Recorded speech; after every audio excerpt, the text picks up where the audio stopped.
una nueva emisión de los especiales de Realpolitik Televisión.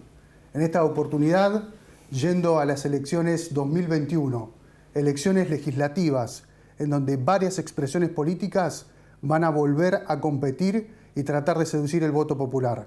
Hoy aquí presente el líder de NOS, un dirigente político que ya tiene experiencia en las elecciones. Fue candidato a presidente en el 2019 y actualmente también va por una nueva posibilidad en estas elecciones legislativas. Juan José Gómez Centurión, veterano de Guerra de Malvinas, también miembro del gobierno anterior y un dirigente que pregona valores. Esa es la información que nosotros tenemos.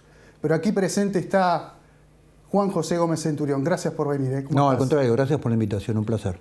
Bueno, eso es lo que yo sé. Vos puedo decir más cosas, pero aprovechando que estás acá, quiero que me digas quién es Juan José Gómez Centurión. Bueno, Juan José Gómez Centurión es un ciudadano de 62 años, casado hace 40 años, con 5 hijos, 6 nietos, y que ama su patria. Y que no se resigna a ver a la Argentina en esta situación de postración, de la cual son prácticamente 40 años de fracaso sistemático de un sistema político que trajo a la Argentina, que era un país que había sorprendido al mundo, a otra nueva sorpresa del mundo que todavía no puede entender cómo Argentina sigue cayendo. Eso es Juan José. Pregona valores, veterano de Guerra de Malvinas. En cualquier otro país serías una persona que ya estaría, digamos,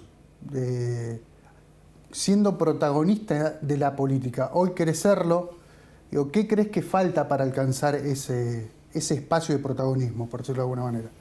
Sí, yo creo que nosotros ya somos un protagonista de la política. Creo que nos falta desarrollo. Estamos en la estrategia del armado del partido, muy cerca allá en la provincia de Buenos Aires. Estamos trabajando en 17 provincias con el partido presentado. Y terminando, digamos, esta cuarentena no favoreció porque están los juzgados cerrados, no se puede terminar todo lo que es el proceso de culminación del partido, pero creo que el año que viene ya vamos a tener por lo menos 15 provincias argentinas, el partido NOS, presentándose a nivel municipal, provincial y nacional, ¿no?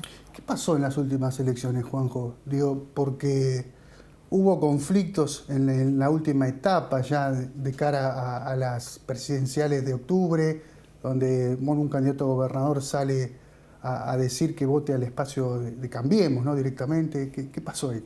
Bueno, al espacio del oficialismo, digamos, ¿no? Con lo cual siempre es mucho más sospechoso. Bueno, esto forma parte de los personajes que la política vino proyectando en los últimos 40 años, digamos, ¿no? El sistema político ha transformado a la política en una disputa del poder donde aparecen los peores perfiles de cada persona, cuando en realidad la política tendría que ser un servicio donde aparece el mejor perfil de cada uno de sus integrantes, ¿no? Y nosotros no escapamos también lo que le pasó a José Luis Espert, digamos, ¿no? Sí. 24 horas antes de presentar la lista, el presidente del partido que lo llevaba como candidato a presidente aparece abrazado en Clarín y a Nación con el candidato vicepresidente del oficialismo, anunciando su inclusión en la lista de diputados. Es como muy sospechoso, ¿no? Y en ese sentido, ¿cómo crees que te han tratado los medios? ¿Y cuál es el vínculo que actualmente estás teniendo? Bueno, yo tengo mi visión particular de este tema. Yo creo que los medios de comunicación masivo son parte del sistema, ¿no? Porque los medios de comunicación masivos desarrollan negocios por afuera de su perfil periodístico, el perfil de noticias, en otras ramas del negocio, que en general dependen del actor económico más importante hoy en la Argentina, que es el Estado.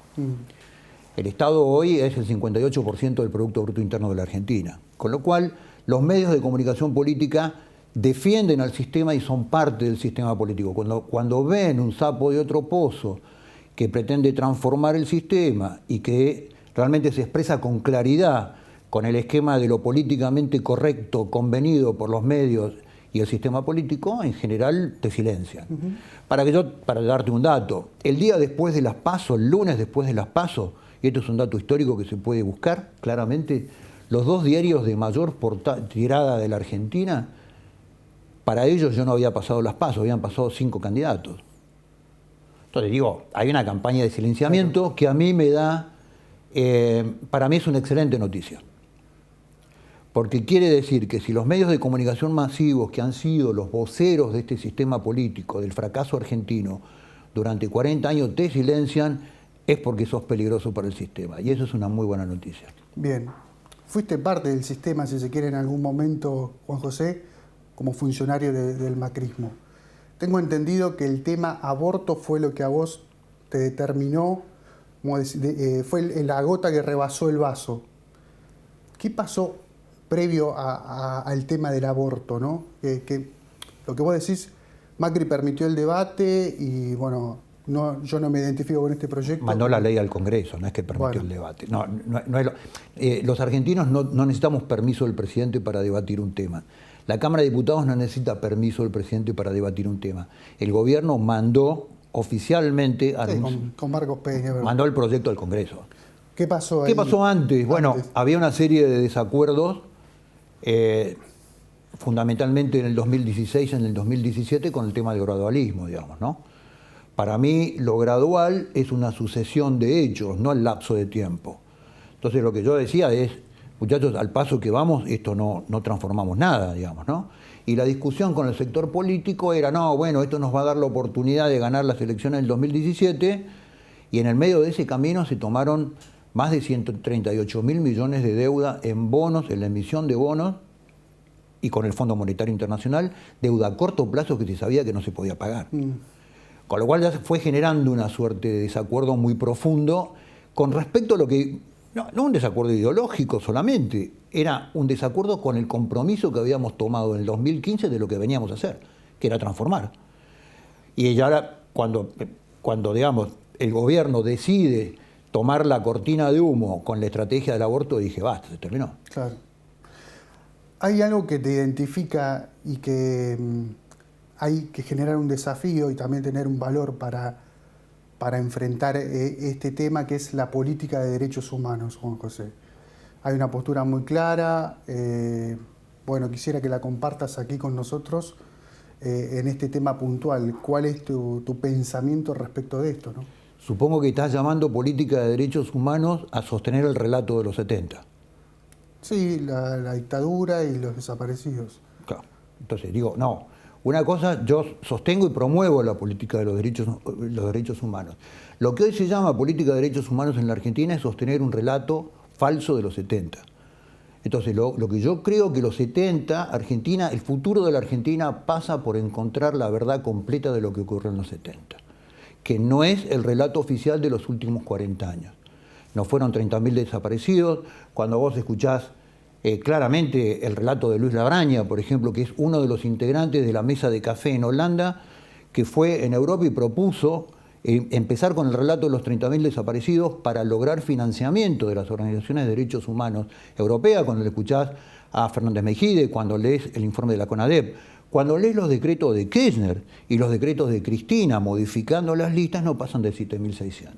Bueno, todo eso fue un relato que se sostuvo durante muchísimo tiempo y que ya con el gobierno de Néstor Kirchner, en un pacto claro con Berbisky, en un pacto político que era darle el halo de derechos humanos a un gobierno que venía a saquear y saqueó durante 12 años la nación, lo que hizo fue ir en la cooptación de la justicia para empezar a aplicar todo tipo de leyes en forma retroactiva para generar la venganza que generaron. Generaron venganza. Sí, claro. Generaron más de 350 presos que murieron prisioneros sin juicio, en prisión preventiva, vulnerando todas las normas del derecho penal. Generaron casi un fuero penal específico y un derecho penal específico para esos casos.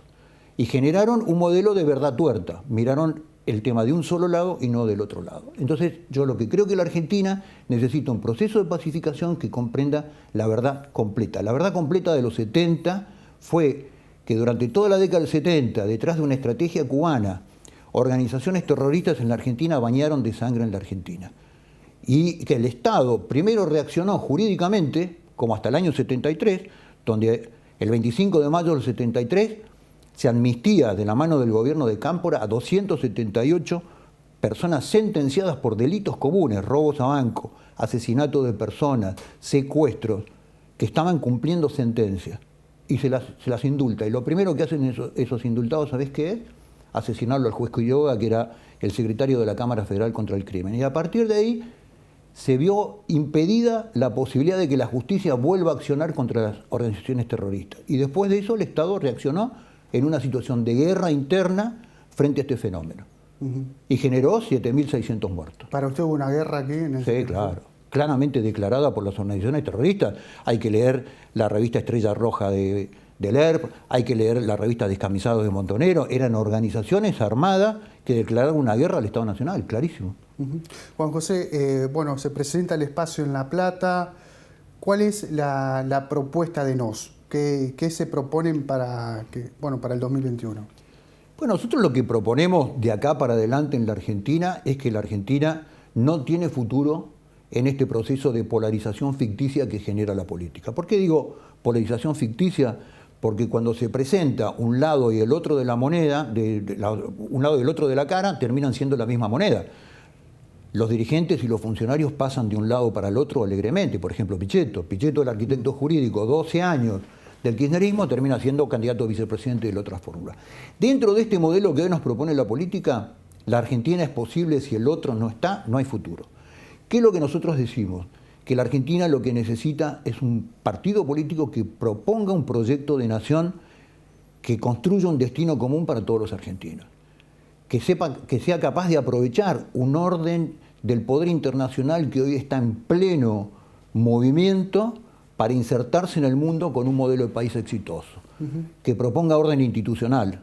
La opción de la Argentina es república o mafia, que proponga orden público. Hoy la Argentina es una anarquía, y anarquía no quiere decir que nadie mande, anarquía quiere decir que muchos mandan. ¿Qué es lo que pasa hoy en la Argentina? Sin orden público la Argentina no tiene futuro. Un proyecto de nación que proponga apoyar la producción. La producción es sinónimo de apoyo del trabajo. Y el trabajo es la única salida hoy que tienen 12 millones de argentinos que son rehenes del sistema político a través de planes y subsidios que no les da la posibilidad de crecer ni de sobrevivir. ¿Y cuál sería la etapa o la política, mejor dicho, para trabajar y sacar de la pobreza a esas personas que hoy son beneficiadas por el Estado? Producción. Producción y trabajo. No hay otra posibilidad. Hoy, determinados recursos... A ver, hay que mirar el presupuesto nacional. El presupuesto nacional es catastrófico. El presupuesto para ideología de género e igualdad es casi 3.5 del PBI. La cantidad de presupuesto designado en apoyo de la producción es 1.2. Entonces, cuando vos ves las proporciones, cuando uno habla de dinero, lo que está llevándose en forma práctica los valores que sostiene. Prioridades. Y está marcando las prioridades. Entonces, el gobierno sigue pensando con este modelo y esta matriz socialdemócrata que tienen en la cabeza, que de la pobreza va a sacar una persona al Estado, cuando en realidad lo único que saca una persona de la pobreza es la producción del empleo. No hay otra forma. ¿Generada por el Estado o el gobierno en este caso o no? El gobierno tiene que tiene que invertir dinero en apoyo de la producción. Y la mejor manera de invertir apoyo en la producción es el beneficio fiscal a través del sistema impositivo. 168 impuestos tiene la Argentina. La Argentina es un infierno fiscal, 168 impuestos, 80 impuestos nacionales, 44 impuestos provinciales y el resto impuestos municipales. Con esta categoría impositiva no se puede producir en la Argentina, es imposible producir. Vos trabajás del 1 de enero hasta el 30 de julio para pagar impuestos. El 1 de agosto empezabas a trabajar para tus proyectos. Con esa ecuación ni el individuo ni la producción puede prosperar. ¿Y cómo se financiaría el Estado entonces? Achicando su gasto. La mitad de la estructura del Estado hoy es puesto público que disfraza desempleo. O sea, propone un ajuste. No, eso no es ajuste. Ningún país del mundo, el gobierno puede gastar un 50% más de lo que recauda. Si vos en tu economía personal te pasás 6 meses gastando el doble de lo que ganás todos los meses, quebrás en 6 meses. Han quebrado durante 40 años la Argentina y en el medio de eso hubo 10 años de soja a $670 la tonelada, ¿no? Que se podría haber usado para promover el empleo, para promover el desarrollo, para promover infraestructura, para promover tecnología, que hiciera más productiva y más eficaz la producción en Argentina. ¿Y para qué se usó? Para gasto político. La cuenta es así. En el año 2003 arrancó Duhalde, después de la catástrofe del 2001, que había generado el gobierno, donde él había estado, obviamente, sí. Arrancó con 2,5 millones de planes. Hoy estamos llegando a los 12 millones de planes. Entonces la pregunta es, ¿el sistema político triunfó o fracasó? Esta es la pregunta que nos tenemos que hacer. ¿Qué dice el gobierno? No, hemos triunfado, cada vez más argentinos tienen un subsidio. Cuando un argentino necesita un subsidio es porque no puede por su propia fuerza. Cuando no puede por su propia fuerza es que porque toda la sociedad no le está dando la oportunidad. Entonces la Argentina necesita producción y trabajo. Ahora, ¿eso desde el Parlamento se puede hacer? Sí, claro. Hoy hay medidas administrativas que si las toma hoy el gobierno, en 6 meses genera 2 millones de empleos. Administrativa, sin cambiar una ley. Ahora, ¿cómo se hace para generar esos empleos si vemos que los empresarios están con mucha desconfianza por este contexto de pandemia, por este contexto de un dólar inestable? ¿Cómo se hace para lograr eso? La gestión de cualquier modelo de conflicto, desde la guerra hasta el naufragio de un buque, el principal factor es generar confianza. Y es lo que no logra hacer el gobierno, porque no tiene la cabeza de generar confianza. Le habla a sus propios partidarios, hace jueguito para la tribuna, pero no está gobernando. Entonces, desde el mes de marzo le venimos pidiendo al gobierno que genere confianza en 2 sectores específicamente. Marzo de abril, poder repasar los videos nuestros, a 2 sectores especialmente, que van a ser el insumo necesario para atravesar esta crisis. Primero, las pymes. 675.000 pymes en la Argentina, que son las grandes generadoras de empleo. Segundo, el otro sector imprescindible en esta crisis es el sector que genera divisas genuinas, dólares genuinos por exportación, que es el sector agropecuario. Entonces le veníamos pidiendo distintos tipos de medidas para generar confianza en los 2 sectores. Se pasó todo el año generando incertidumbre específicamente en estos 2 sectores. ¿Cuál es el término de esta situación? El dólar sobrepasando los 180 pesos. Sí. Entonces, el gobierno, conducir una crisis significa generar confianza en todos los argentinos, específicamente en el sector productivo. Y es lo que el gobierno no logra hacer porque no tiene ni la cabeza ni el músculo para poder hacerlo. Ahora, Juan José, para llegar al Parlamento, para poder llevar adelante estas ideas, se necesita de la estructura, se necesita de la militancia y del armado político. ¿Cómo vienen con esa etapa? Bien, muy bien. Cuarentena de por medio, prisión preventiva de 200 días de por medio. Hemos logrado armar el partido en 17 provincias. En la provincia de Buenos Aires específicamente estamos ya casi al 95% de las afiliaciones y de las adhesiones necesarias para presentar en la justicia. Y el paso que hoy estamos esperando es que la justicia abra sus puertas para poder empezar a presentar la documentación para ya tener el partido.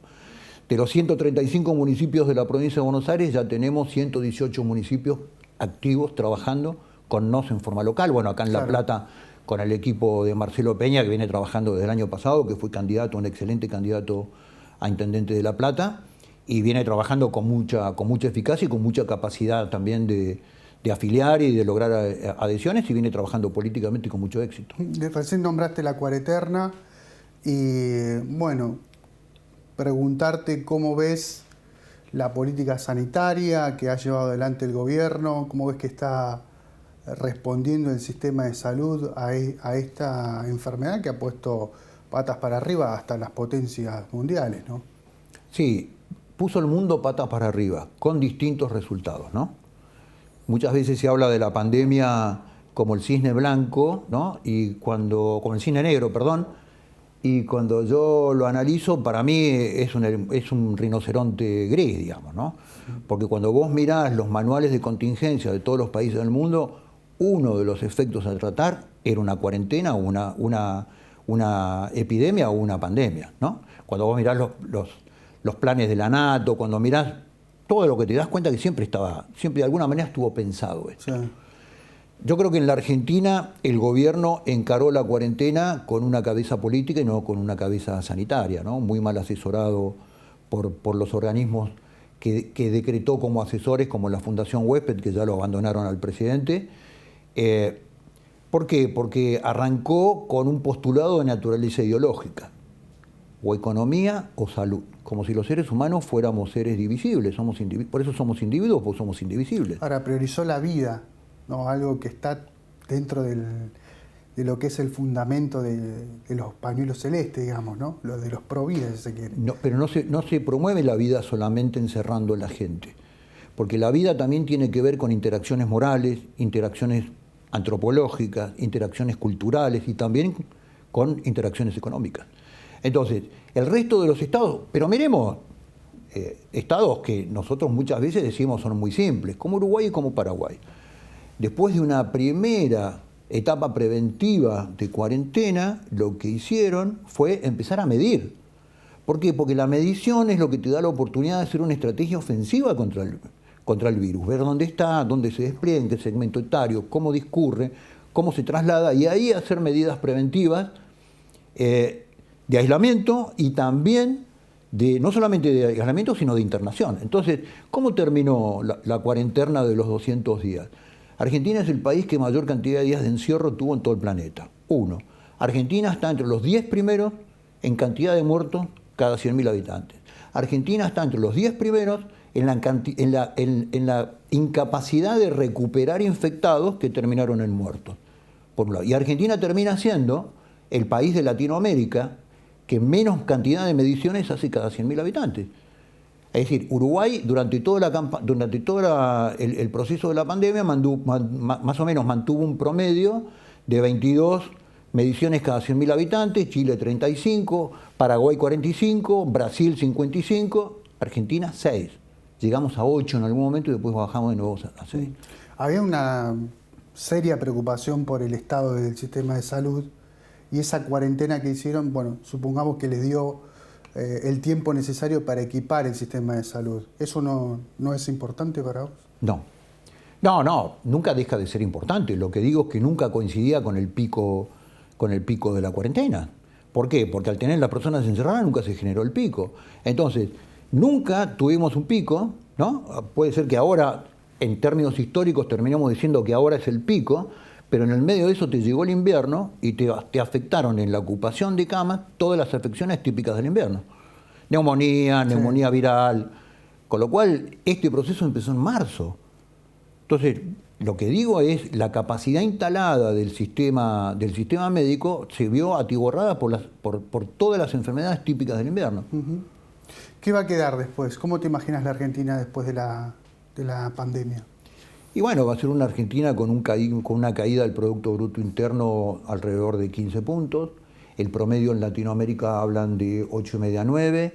Va a ser una Argentina con cada vez muchos más pobres, desocupados, con un tejido social, porque el gobierno sigue hablando de la economía como si fuera un factor abstracto. La economía es lo que hacemos la sociedad en términos económicos todos los días, somos nosotros la economía. Si lo que está destruido acá es el tejido social. Uh-huh. Con lo cual, creo que las condiciones del tejido social en la Argentina van a quedar en forma mucho más precarias al desastre que dejó ya el último gobierno, digamos, ¿no? Hay una campaña por el derecho legal al aborto seguro y gratuito que está haciendo mucha presión, mucho lobby, como se dice, para que la ley se sancione. Hay mucha esperanza en el gobierno actual para que también apruebe la ley. Incluso el presidente se comprometió a enviar una ley al Congreso. Entiendo que a ustedes esto los moviliza bastante porque, bueno, uno de los valores del espacio es el provida, ¿no? El manifestarse en contra del aborto y el sostener la ideología a través de los pañuelos celestes. ¿Cómo te imaginas ese momento y cuál es tu opinión en este sentido? Bueno, yo creo que la clase política argentina lo que ha generado es un modelo de impostura, ¿no? Macri dijo que iba a defender las dos vidas en el Congreso Eucarístico en Tucumán en el año 2015, quería defender la vida del momento de la concepción, terminó mandando la ley del aborto al Congreso. Fernández prometió durante toda la campaña que iba a mandar la ley de aborto, pero yo creo que no se anima por las consecuencias políticas que puede llegar a tener cuando la ley vuelva a ser rechazada como le fue rechazada a Macri. Entonces lo que vemos frente al problema del aborto no es ni siquiera un esquema ideológico, es la bajada de línea de todo un lobby internacional que financia campañas con organizaciones que son multimillonarias, como la Open Society de Soros, que es una organización típicamente abortista. Cuando vos lees la lista de los 41 políticos confiables en la Argentina de la Open Society, vas a ver la lista de todos los políticos que están todos los días en la televisión. Ahora, la ley del aborto libre, seguro y gratuito es seguro para una sola persona. Entran dos y sale uno. Para una persona es segura para su persona y para la otra persona seguro que muere, que es el niño. ¿Y cómo explica que funcione en países del primer mundo, por ejemplo Holanda? Todos esos países hoy en Europa son los países que están volviendo de ese modelo. Uruguay mismo también. De ese modelo cultural que llevó a Europa a tener una pirámide invertida y que hoy sufre el embate cultural de todos aquellos inmigrantes que fueron a Europa detrás de esa pirámide invertida y hoy están planteando ese problema. Es el problema en España, es el problema en Italia, es el problema en Bélgica, es el problema en Alemania. Y hoy el replanteo que está haciendo el mundo civilizado, ya lo hizo los Estados Unidos con Trump, es rever políticas que van contra su modelo cultural y contra su modelo cultural fundacional. Y eso es lo que está pasando hoy en el mundo. Por eso nosotros tenemos la propuesta más moderna de Argentina. Yendo a la política internacional, ¿no? Siendo veterano de guerra de Malvinas también, Juan José, ¿cree que un vínculo con Estados Unidos puede llegar a ser más propicio en estos momentos de Argentina, en donde también se apuesta actualmente a un vínculo mejor con Venezuela, con Bolivia, ahora que ganó el MAS, este sueño de la patria grande que querían Bolívar y San Martín? ¿Dónde se ubica usted en este vínculo internacional, por eso de alguna manera? No, yo creo que Argentina hace 40 años que no tiene política exterior. La política exterior viene detrás de cuentos ideológicos. El cuento de la patria grande del Foro de San Pablo terminó siendo un cuento de procesados por negocios de todo tipo, carácter y lugar en toda Latinoamérica, digamos, ¿no? Hay que ver... La UNASUR fue una especie de... Hay que ver el negocio de los bonos con Argentina y Venezuela. Lo que digo es que Argentina debe elaborar una política exterior en base al interés nacional. Los países no se relacionan ideológicamente en el mundo. Esa es una cuestión de países infradesarrollados. No se vinculan ni por cuestiones ideológicas, no se vinculan por cuestiones de naturaleza de afinidades, ni se vinculan por negocios de funcionarios. Argentina debe definir, como hace 50 años que no logra hacer, su propio interés nacional y vincularse hoy a un mundo que ofrece enormes oportunidades. ¿Por qué? Porque hay una reconfiguración de todo el esquema de poder en el mundo, con la guerra comercial entre Estados Unidos y China, con esta nueva confrontación entre el orden global financiero y aquellos países que deciden tomar una postura soberanista. Es decir, hay una reconfiguración del tablero mundial que Argentina tiene enormes oportunidades si logra desarrollar una política exterior de acuerdo a una definición del propio interés nacional. Juan José, gracias por su visita. Un placer, muchas gracias a ustedes. Juan José Gómez Centurión, dirigente del NOS, referente de este espacio político.